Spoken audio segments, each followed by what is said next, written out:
Hi everybody, my name is Spencer Sims and I'm the operations manager for Little Angels Service Dogs on the East Coast. And in this video we're going to talk about basic obedience, how to train it, what it should look like, and any tips on how to make it look good and flow well.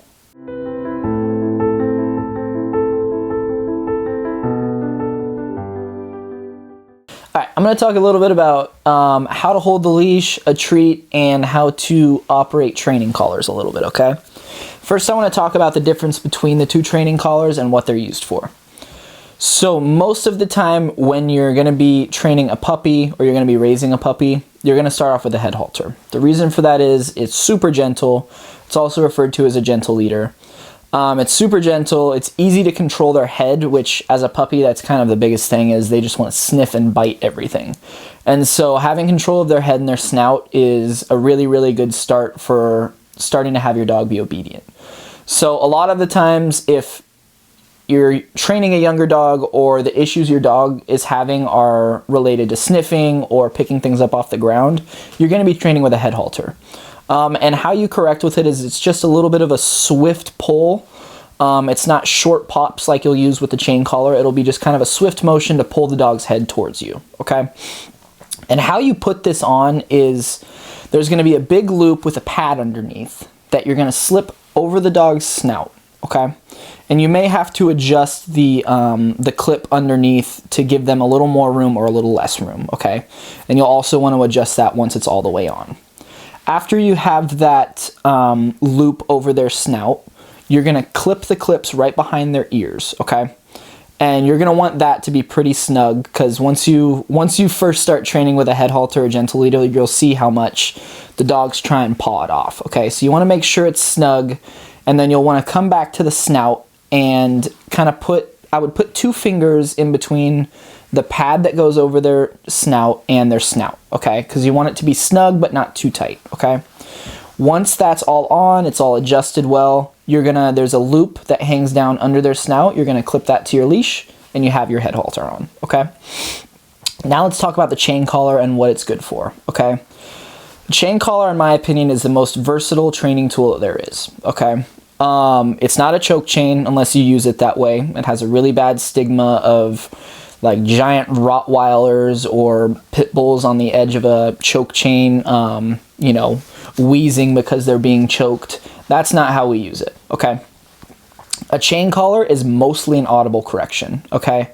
The chain collar is going to be right behind the dog's ears, so when the chain cinches and makes that snapping sound, that's what actually corrects the dog. It's not the physical action of the chain cinching down. A dog's neck is the strongest part of their body. You are not going to injure their neck unless you are trying to, okay? And so how we use the chain collar is not a choke chain at all. There are 2 different ways. Once you thread the chain through one of the loops on the ends, you can either make a P or a Q, okay? And when you're looking at your dog with the chain in your hands, you want it to be a P, okay? P for perfect puppy. You slide it over their head right behind their ears, and then the loop that's hanging down connects to your leash, okay? And then you have your chain collar. How you use it is short little pops, and you'll see once we get into the training videos what that will look like. I'll show you exactly what it should look like, a good level to start at, because the thing with a chain collar is if it's used improperly, it's absolutely dangerous. Any training collar, even a head halter, if used improperly, is dangerous for the dog. But if you use it correctly, totally humane and super versatile, okay? And so we'll go over what that should look like a little bit later in the training. Let's talk about how to hold the leash, okay? And yes, it sounds ridiculous. We are going to teach you how to hold the leash because it's going to make your life a worlds easier, okay? So you're going to start by taking the loop of the leash and putting it over your thumb, okay? Once it's over your thumb, you're going to take the excess, and the part that hangs down to the dog is going to go on the inside of your palm. And then you're just going to squeeze it, and that's your leash, okay? And the reason we do it this way is because when you're handling a dog in public, anytime you stop, the dog is going to lay down and go into a downstay, okay? And so that means you're going to be adjusting the length of your leash frequently, and it's really easy when all you have to do is slide it like this, okay? It's going to make your life so much easier. And again, I know it sounds ridiculous that we're teaching you how to hold a leash, but it's just to make your life easier, okay? And how to hold a treat. We are also going to teach you how to hold a treat because when you're training a 4-month-old lab that's super excited for food, it's going to be really easy for them to nip your fingers, okay? And this is going to be a pivotal part of training any age dog how to take a treat properly. Because we work with recipients that have bleeding disorders. We work with older recipients that are a lot more fragile. So we want to make sure that these dogs are taking treats gently. How we do that is we're going to hold our hand out like this. We're going to put a treat right between our index finger and our middle finger. And then we're going to put our thumb down on top of it, okay? And when we give the dog the treat, we're going to put it up to their mouth and remove our thumb. So that all they have to do is just lick that treat right out of your fingers, okay? If you try to give the dog the treat like this, it's inevitable that even the most gentle dog is going to nip your fingers, okay? If your dog's getting overexcited and you're giving the treat to them properly, you can just give them a little bop on the nose to have them calm down, and then you'll see that it works like a charm. They'll just lick it right out of your hand. And that's how you teach the dog to do it gentle, and that's how you protect your hands in the training process. Let's talk about putting your dog in and out of the crate, okay? This is going to sound like a lot now, but once you start practicing it, you'll see that it's just kind of one fluid motion, okay? So it's important to keep every command that we use as similar to how we use it as possible, okay? Because you have to think about, again, this dog is going to be handled by probably 10 to 15 different handlers throughout their life before they're placed. So the more we can keep the same throughout all of that, the better the dog's going to be, okay? So telling your dog inside and out of the crate is going to be inside and out. I know that's a little confusing because you would think it would be in and out, inside, outside. The way that I like to think about it is inside out like a t-shirt. So when you're telling your dog to go in the crate, you're going to point and say inside. If you have a dog that hasn't started crate training, you'll probably want to throw a couple treats in there. It's going to entice them to go in. Once they're in, you'll close the door. Whenever you're taking them out of the crate, you're going to approach the crate. You're going to tell them through the crate to wait, and that's just a stop sign. And then you will go to open the door. If they're getting a little too rambunctious or they're a little too excited to come out, you're going to start to open the door and then close it on them. If they're being calm, you can open it right up. Then before you take them out of the crate, you're going to put your training tool on them, whether it's a head halter, a chain collar, a martingale, prong collar, whatever it may be. You're going to put that training tool on them. Then you will tell them, you'll take a treat out, you'll put it in front of their nose and say, out, sit, and watch me, okay? We do it this way because a lot of the time, like think about first thing in the morning, you're gonna be taking your dog out of the crate. They're gonna be super excited. They're gonna have some energy to let out. They're gonna be really, really pumped. So we do it super controlled so that they come out and they're waiting for what you tell them to do next, okay? And then once again, it's gonna be inside. Once they're inside, you take the training tool off.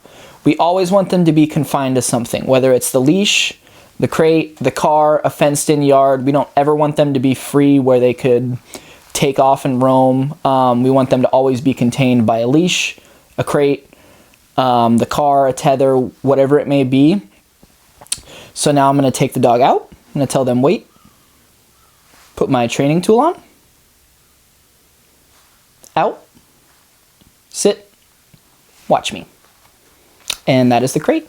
We've already talked about this a little bit, but remember, when you're pottying your dog, you're going to plant yourself in one place, you're going to give them the length of the leash, and you're going to tell them to go potty, okay? So we're going to pull our dog out of the crate. We're just going to be out, sit, watch me. Then we're going to walk outside. We need to make sure that we're picking the spot that they're going to potty. The reason for that is someday you're going to go to a Walmart and there's going to be no patch of grass. There's just going to be a little pile of wood chips, and if you have a dog that's been picking where they're going to go, they're likely not going to go on that little pile of wood chips.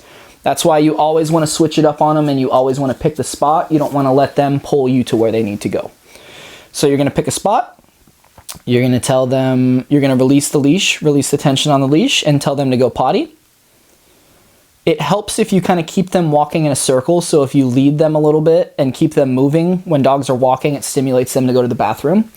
So if you keep them moving, you'll have better success. And depending on the age, you know, if you have a more mature dog, I'd give them, you know, 2 or 3 minutes. A puppy, I'd give them up to 5 minutes. You don't want to give them all day, but you also don't want to rush it so they have an accident. So if your dog potties, say they go pee or they go poop, let's say they go pee. You're going to give them a treat. You're going to tell them good boy or good girl. And then you're going to give them some love. And then you're going to tell them to sit. And you're either going to heel, you're going to put them in a down, whatever you're going to do next, they're going to be looking to you for direction after that, okay? Let's say your dog defecates, they poop.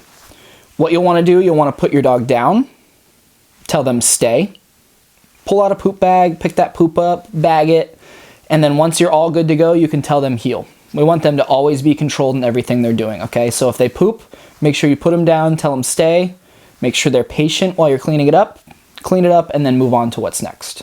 Let's talk about all the basic obedience commands and the hand signals and verbal cues that go along with them, okay? So let's start with the very basic. Let's assume through this whole process that you're starting with a puppy, okay? And so the very first thing that you're going to teach your dog is their name. So say the dog's name is Hank, okay? You're going to be sitting there for the first 4 or 5 days. The only thing that you're going to do is just say Hank. And if he even perks up a little bit, you're going to give him a treat. And so in the dog's mind, he probably doesn't know that Hank's his name. What he does know is that when he hears Hank, something exciting happens and he looks to you. And that's what we want when the dog hears their name, okay? It's not anything strict. They're not required to come to us. They're not required to do anything. We just want it to naturally pull their attention, okay? And we want to always keep that positive. This is the hard part, is you have to get kind of specific. And say Hank, as he gets a little older, decides to break a down stay. You don't want to say, no, Hank, because then that's him associating the word no, which is meant to be a negative, with his name. And that's something we don't want. So we want to always try and keep their name positive. And even as they get older, you can just say their name and give them a treat, because we want them to naturally pull their attention to us when they hear their name, okay?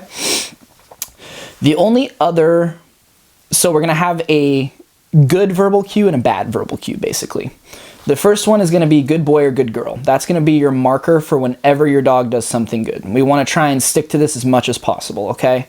So say your dog is figuring out how to lay down, and they get close to laying down, but they won't quite do it, and then they finally do. You want to say, yes, good girl. And so when they hear that good girl, they know that, like, that's when they know they did something good. And we want to keep that as consistent as possible, because if they know what that means, you don't have to be right next to them for them to know they did something right, okay? You don't have to treat them in that second for them to know they did something right, okay? And it's going to be the same thing with no. This is the hard one. We want to try to avoid all the sound effects, the uh-uhs, the hey, the what are you doing? We want to try and use no. This is one thing you're going to mess up on. We still mess up on it all the time. We want to try and use no as our only correctional command. So say your dog breaks a down stay and you have to go correct them. You want to say no, give them a correction, okay?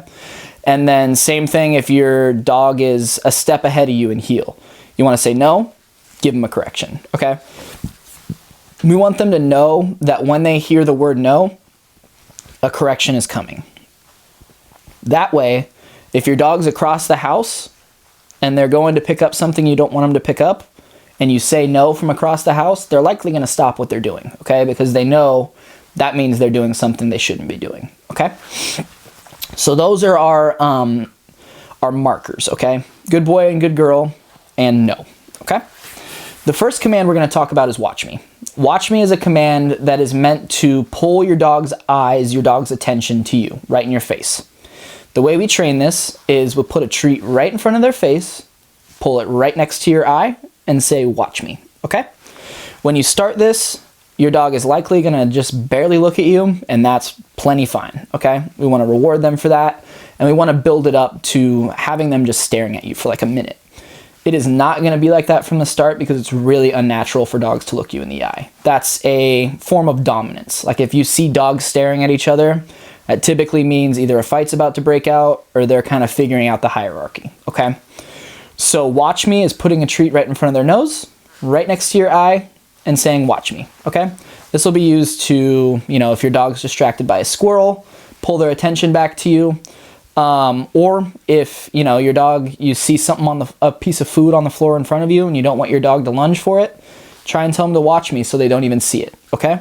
So this will be a really, really good and helpful command to teach your dog, and it's super basic, okay? The next one's going to be sit.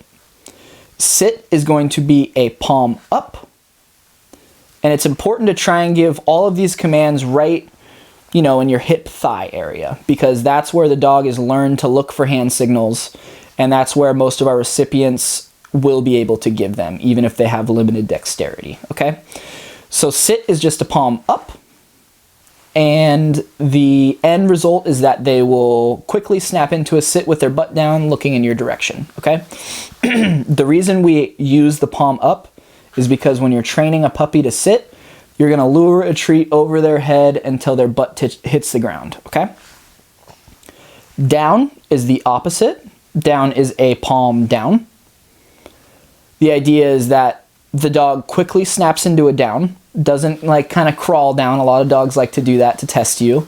The end result should be that the dog snaps into a down and is looking to you for what to do next, okay? And that's a palm down. One thing while I'm on that note is I want to talk a little bit about tone, and how tone is important for dog training, okay? Dogs don't hear volume, they hear tone. So if you're yelling at a dog, they can hear that you're loud, but they don't know what that means. You have to think about how dogs interact with each other.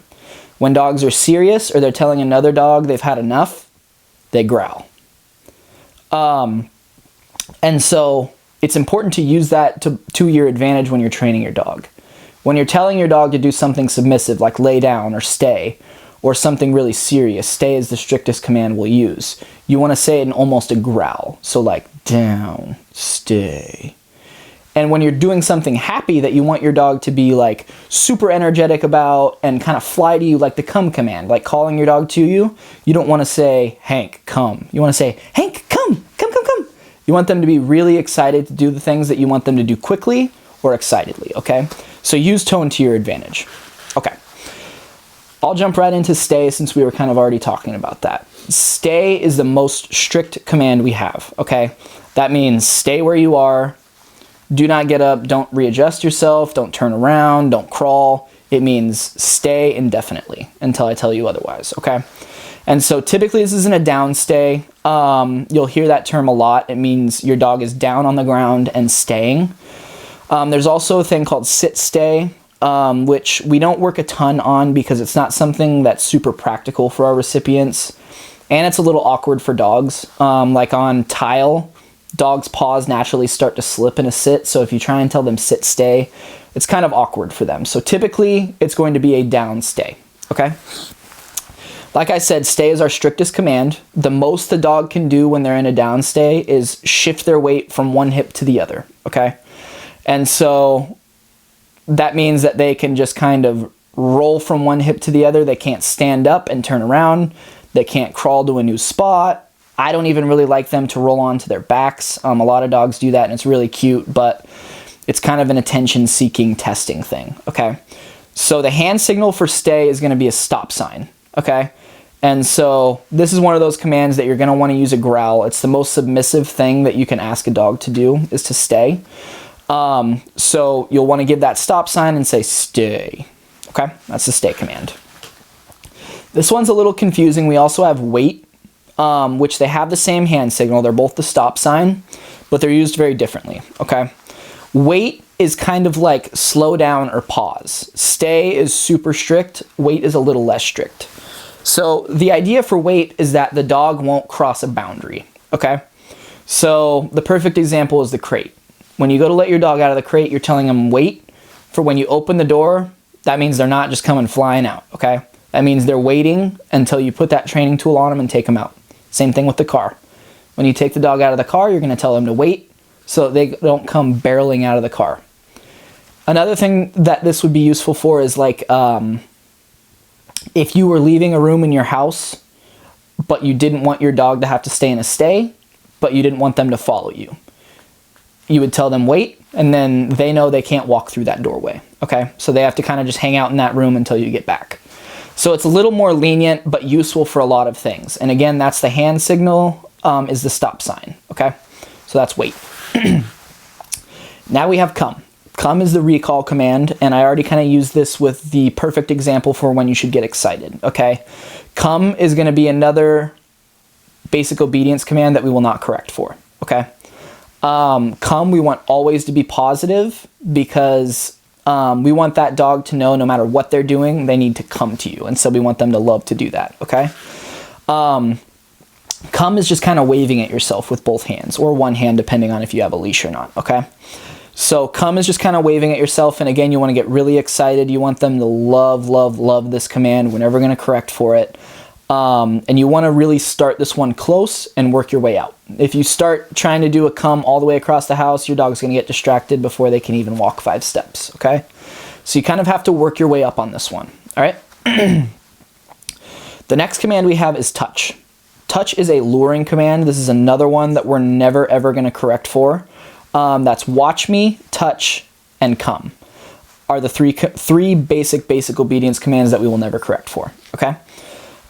Touch is a luring command because it doesn't seem that useful until you start handling your dog in public. Once you see all of the difficulties of handling a dog in public and how much they get in the way and how much you kind of have to move them around, you'll realize why we added this touch command. The touch command is basically putting a treat in your hand and putting it right in front of the nose of the dog, and they will follow it wherever you go. The example I always use is walking down a grocery aisle in Walmart, okay? The dog is on your left. Our dogs will always be on our left side. That's the heel position, is on your left, okay? So the dog will be heeling on your left, which would be in the middle of the aisle if you're walking down the aisle, and someone else is coming, and it's a really narrow aisle. There's nowhere for the dog to go. What are you going to do? You're going to use that touch command. You're going to lure them from your left side to your right side and get them out of the way so they're safe. And we don't ever want our dogs to be a nuisance, okay? We don't want them to ever be in the way of other people. We don't want them to be obnoxious. So it's always really good service dog etiquette to just lure your dog out of the way when they're in someone's way, okay? So that's a touch command. It's just going to be basically the dog following your hand. And again, this is one that's always going to be positive and that you want to kind of work up to. You can't expect to get your dog at 8 weeks and you're going to do a figure 8 with them in a touch, okay? You got to work up to that. At first, even if they take 2 steps following your hand, give them a treat. You want to reinforce that and kind of work them towards the end goal, okay? The next command is heel. This is one of the most used commands that you will have. It is the walking command, okay? And so this one is a little different in that there's not a hand signal for it per se, okay? So the verbal cue is heel, and the dog may stand up if they're sitting down, or if they're laying down, they may stand up, but they will not start walking until you take your first step, okay? Your first step is technically the physical cue for the dog, okay? So the idea for heel is that the dog is on your left side, in stride with you, not a step in front of you, not a step behind you, right next to you, okay? They're calm, they're not pulling towards other dogs. They, ideally, they're checking in with you to see how you're doing, if you are gonna be giving them any more commands. So that is kind of the end result for heel, and that's what we want, okay? So heel is just heel, and your first step is that physical command, okay? The last one is stand, okay? This one is more of a convenience command. It's not anything that's super useful unless you're a mobility recipient, because it's kind of the basis in which we teach brace. But for all other disabilities, it's really a convenience command. You'll notice once you're training your dog, a lot of the time they'll end up accidentally laying on the leash. And so stand is an easy way to get them off of that leash, or you know, there are some random scenarios where you need your dog to stand up, and so it's a good command for them to know. This one is just a locked arm at your side and kind of waving towards your palm with your fingers. That's stand. And, you know, the end result is that the dog just calmly stands up on all fours, takes the treat out of your hand, and then waits for the next command, okay? And again, that's kind of more of a convenience one, unless we're talking about mobility, and then it's pretty useful, okay? And now I'm going to give you guys kind of some hands-on training of me working with the dog, some of the things I'm working on with them, and kind of just explaining the beginning processes of training a dog, as well as showing you some of these commands. Hi everybody, I am here to talk to you a little bit about Alert. This is my friend Colby. He's going to be my demonstration dog for all of this. Colby's very cute. Thank you, Colby. So let's talk about Alert a little bit. Down. Oh boy, stay. Alert is basically it's the most basic advanced task. Every single one of our dog knows it. The act itself is the dog pawing at your leg, but it's used to pair to a disability that you want your dog to alert to. So the most common one that we use is seizure alert. It's how we teach our dogs to pre-alert. So the hand signal for it is just kind of cupping your hand and going like this right on your hip. And you basically want the dog to paw you right in your thigh area, okay? And so what we do is we teach the dog this task, this command, and then as we get closer to placing them with their recipient, if they need, say, seizure alert, we have them send us a scent sample so that we can start to train Colby or a dog to pre-alert to a seizure. So when they smell the smell of a cotton swab that we get from our recipient, we have them swab the insides of their hands and the insides of their mouths, because that's where we found that aura or scent that comes out when a person is having a seizure. That's where it comes from, or that's where it's most potent. So we have them send us that, and then we practice the alert game only when that scent's out. And so eventually Colby or the dog starts to learn that when I smell this smell, I'm supposed to go paw my person in the leg. And that's how we kind of start and do that process. But all you'll be doing is training the dog to alert. And so it should look like this. Cupping your hand right on your hip, and the dog should paw you right in the leg. So I'm going to practice with Colby right now, okay? Colby, stand. Good boy. Sit. Alert. Good boy. Good boy. So see right in my... He's getting a little excited. Alert. Good boy. Alert. Good boy. Alert. Good boy. And alert. Good. So the next task we're going to talk about is DPT, or deep pressure therapy. It's been compared to a weighted blanket. The dog comes up and has its front half across your body and hits pressure points in your legs that help relax you, soothe you. And so this is a command that we use with all of our recipients. All of our dogs will know this one. It's always our favorite command and the recipient's favorite command, and typically the dog's favorite command too, because they get to cuddle with you. It's used to really pull you out of either some sort of psychiatric attack, or when you're coming out of a seizure, or if you're just having a bad day. It's really soothing and just kind of helps you come to and brings you back to a good place, okay? So when we're teaching our dog to do, the command is called deep pressure therapy, or DPT, but the verbal cue is going to be paws up, okay? And so what you'll do, the dog will typically be on your left because that's the position they'll be in and heel. You'll take a treat, and then you'll go right across your belt line and say paws up, okay? And so I'm going to practice with Colby right here. You'll see that I'll take a treat and pull it right across my belt line, say paws up. He's going to hop up. His front paws should be on my opposite leg, and he should be kind of leaning his weight down into my legs, okay? And then the command to get him off is just going to be off, and you just kind of point off of you, okay? So I'll practice with Colby. Colby, paws up. Good. See, he's super excited about it. Shoots right up there. You can feel all of his weight pushing down into my legs. It kind of relaxes you. And this is exactly what it should look like. This is what the end result should be. He shouldn't be trying to lick my face. He shouldn't be trying to get into my treat pouch.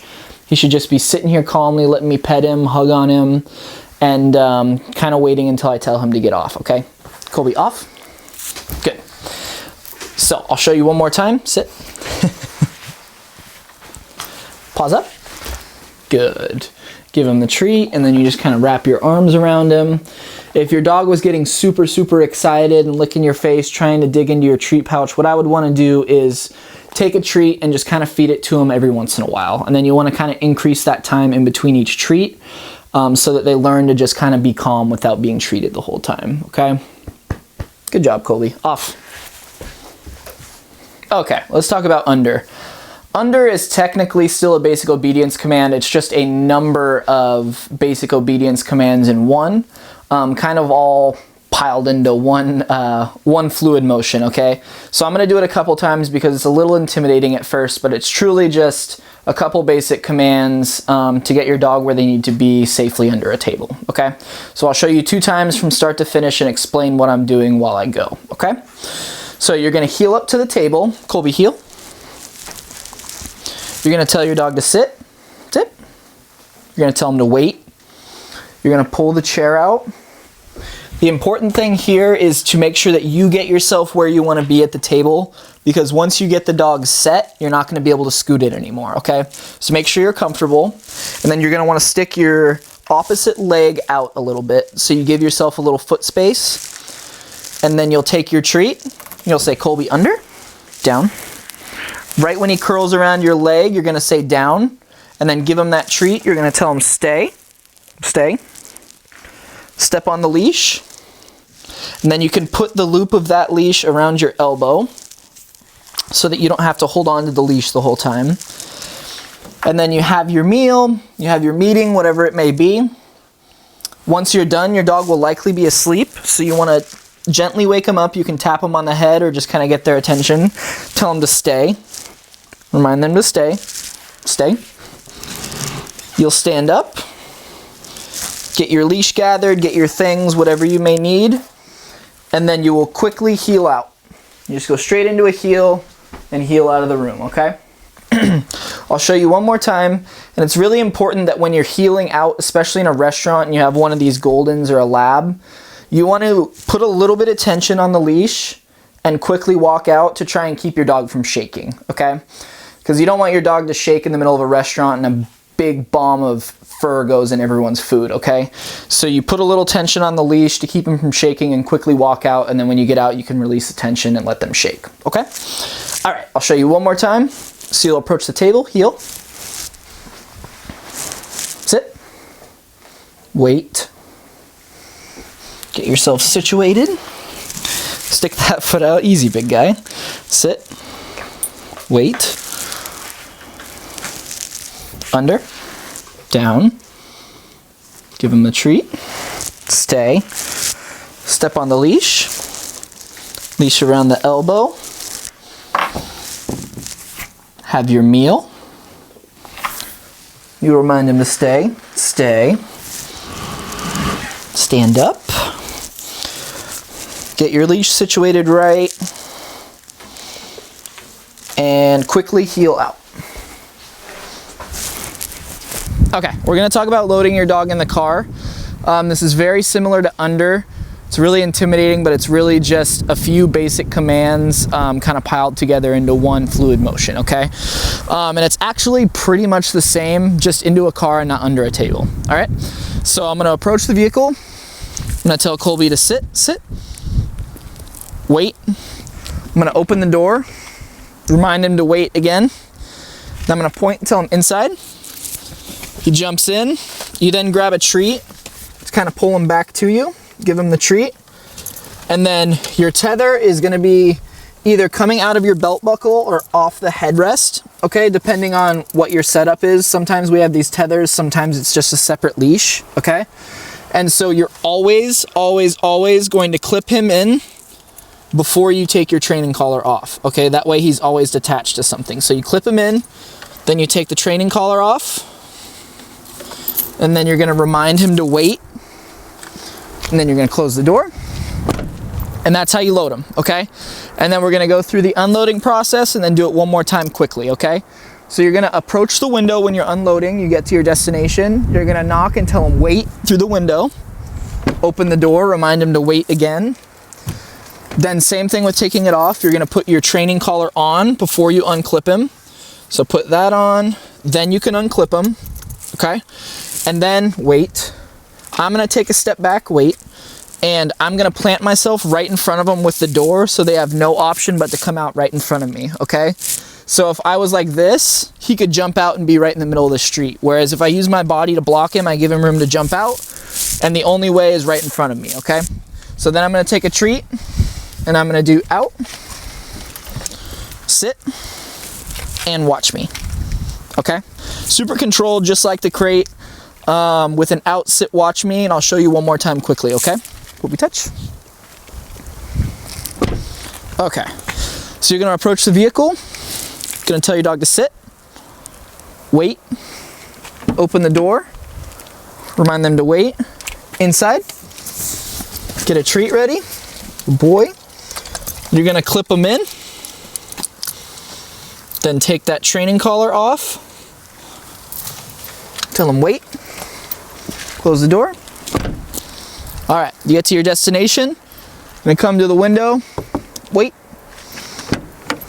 wait, put that training collar on, unclip them, and you're gonna plant yourself in front of them, wait, go out, sit, watch me. Good, and that's the car.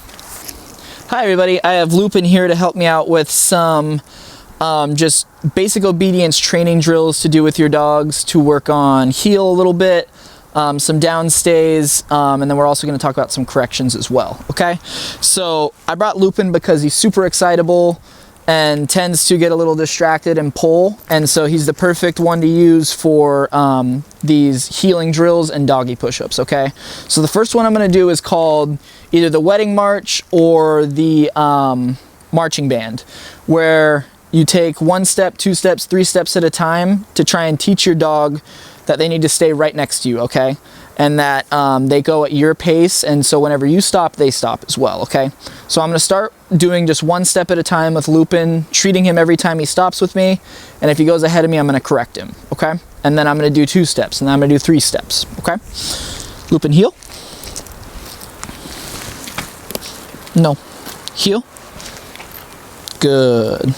Heel. Good.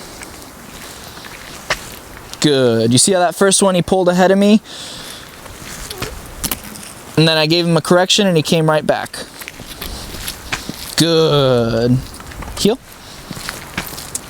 You see how effective that correction was? Now he's right in line with me, right where he's supposed to be and not as distracted.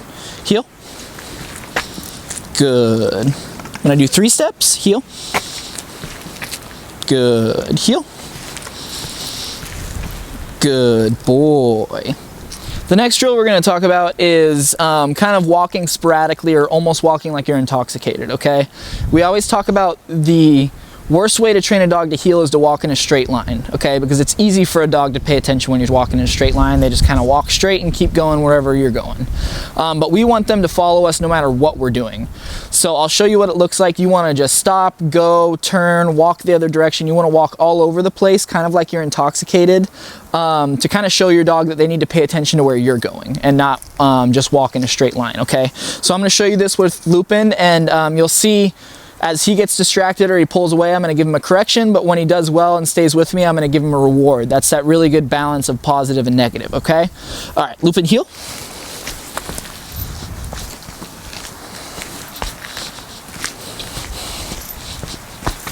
Good boy.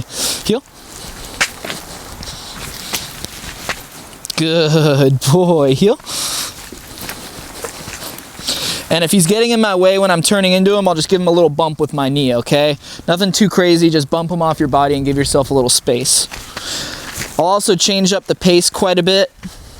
Try and keep him with me, kind of keep him on his toes. He's doing really good keeping with me right now. But that's exactly what it should look like, okay? You just want to walk kind of all over the place and make them really pay attention to you. Okay, the next drill we're going to work on is what we call doggy push-ups, okay?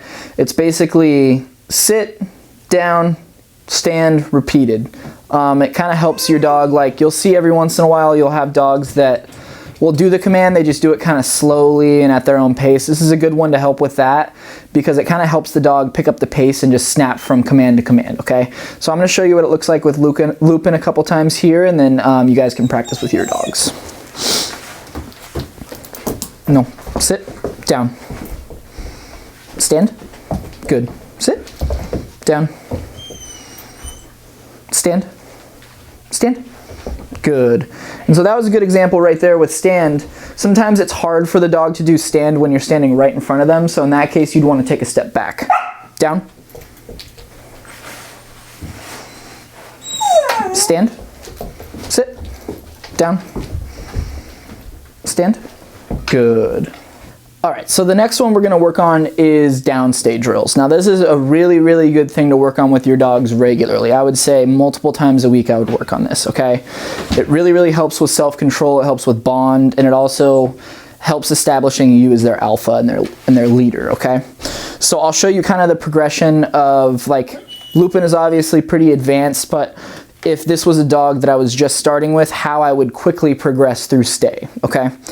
So if Lupin was just learning stay, I would obviously put him down, tell him stay. I'd take a step back. If he stays, then you can give him a treat, okay? Then I would take 2 steps back. If he stays, give him a treat. The important thing to do that I haven't been doing is remind him to stay between every drill, okay? Because sometimes when you reward a dog, they'll think that they're instantly off duty, okay? Bubbles is coming to try and help us here. She is trying to distract Lupin, good boy. So then I'll do to the end of the leash. I'll tell Lupin to stay. Go to the end of the leash. If he stays, then I'll give him a treat. Good boy. And then I'll go to the end of the leash and do a half circle around him, okay? Lupin, stay. Go to the end of the leash, and then I'll walk a half circle. Good boy, good stay. And then you'll do a full circle around him, okay? And then you'll do Lupin, stay, a half circle, and then step over him. Good boy, good stay. And then you'll walk circles around him, kind of talking to him. Oh, who's a good boy? That's a good boy. Who's so handsome? Good boy, good stay. And then you'll start to add in some other people. Add some other people that your dog really likes. Have them come and try and distract him. The important thing is that you don't use their name, okay? You don't want to distract them with their name because we want them to pull their attention to us for that, okay? And then you'll work towards kind of throwing food around them, okay? You'll throw some food in their area. Stay. Notice how he stayed? You want to make sure you're fair, then you give him that reward at the end, okay? If he does a good job staying, make sure you give him that good reward. And then, like for Lupin, his biggest Achilles is a ball. So you want to take their favorite thing and make sure they can still hold a stay with it. This is when you're going to want to make sure you have a good hold on the leash for, okay? Because this is one that your dog will likely break their down stay on the first one, okay? Stay. Good boy. I can tell Lupin's been doing some downstay training. So that's kind of the progression of how you want to work on downstays and how you can get your dog to kind of progress from the very start until what you kind of want the end goal to be, which is what Lupin just showed us, okay? Then obviously if you've gotten this far, you can talk to your trainer about some other ideas, or if you have any specific issues, you can talk to your trainer about that as well. Okay, I just want to quickly talk about the difference in how you correct with a chain and how you correct with a head halter, okay? So with a chain, it's going to be more of quick, short snaps, which I'll show you in a second. And with a head halter, it's going to be more of like a flowing movement towards you. Instead of like a quick snap, it's going to just kind of be like pulling a little bit, okay? So I'll show you with both. First, I'm going to show you with the chain, what it should look like, and then I'll show you with the head halter, okay? I'm sorry, Lupin. So it should look like this. You hear that cinch, nothing too hard. Obviously, it didn't bother him a whole lot, but you can hear that cinch that goes right behind their ears, okay? And now with the head halter, like I said, it's not as much of a pop as the chain.